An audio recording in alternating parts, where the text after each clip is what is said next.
बिटको हॉस्पिटलच्या त्या भयान भिंती आजली मला रडवून जातात.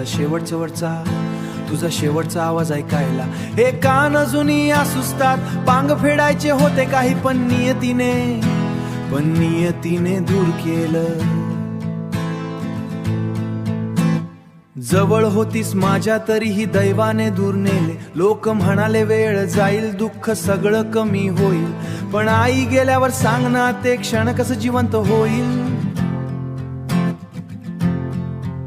आज एकदा आठवणीत मी एकटाच असतो. घरभर माणसं असूनही मी तुझीच वाट पाहतो. नाही सोबतीला देवाशे कसे नेलेस तू आईला. देवा एकदा आठवण आईला मांडीवर डोकं ठेवू दे. मनातलं सगळं दुःख सांगून पुन्हा एकदर मोकळं होऊ दे. वटव वृक्ष होतीच घराची कोलंडून सार गेलं ग.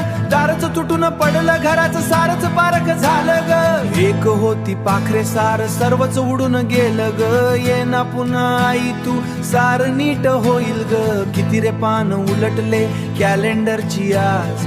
वाट तुझी पाहतो ग तुझा हा राज. दुनियादारी सारी तुला कळते रे माझी आई आई.